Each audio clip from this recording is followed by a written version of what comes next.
Good morning, everybody. Mike Vacchi, Princetontrader here for Mr. Topstep with your Monday morning pre-market webcast.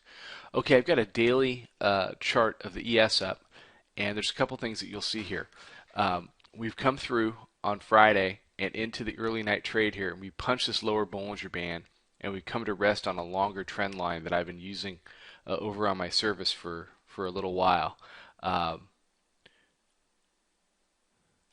Let's hide those and just talk about the bands for a minute. Let me zoom in.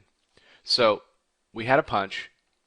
We had a lower high that touched around, that did technically punch the band, but came pretty close. We broke back through the middle band, and now we've been riding the lower Bollinger Band to a punch. So now we're getting a little bit of a bounce up above the 50-day exponential moving average, and that's not really unexpected. I was saying last night on my subscriber webcast that while there was the potential there to ride the band, I really was seeing a bounce here simply because when you start punching a Bollinger Band, testing an exponential moving average, and coming up on a longer term trend line, chances are there is a lot of wood in that area that has to be dealt with, and that's what generates a bounce.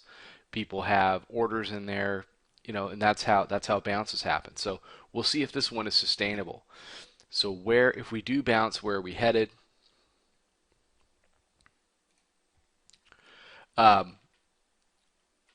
You'll see we've come up into a double pivot area, the 3-day and the 45-day pivot. And you can get all the pivots over on the Topstep homepage. They're up on the website right there on the homepage when you open it up. So check those out, and you'll have all these numbers for ES along with some numbers for oil and gold. So we broke back above the trend line, which came in right around here at 1424. Now, predictably, we're kind of resting up here at this double pivot area.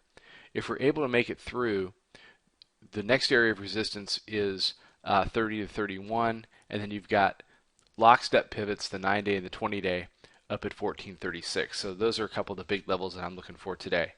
So trade them well, everybody. Have a good Monday. Use stops. Be hedged. Understand that the trend remains down. The trend is down. We said forever, that the trend is up. Now the trend is down. Rallies are being sold.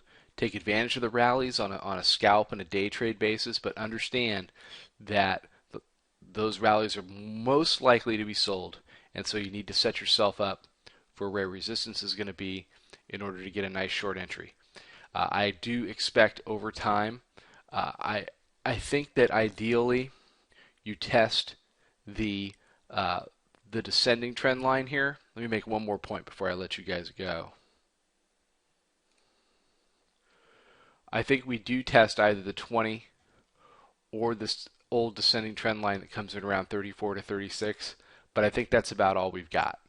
And as that buying exhausts, if we do get a test of the 20 that fails, that's a nice short entry probably for the remainder of the week. I don't think we'll do 1435 to 1440 today.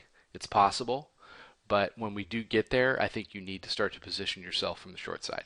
Have a fantastic day, trade them well, and I'll see you tomorrow.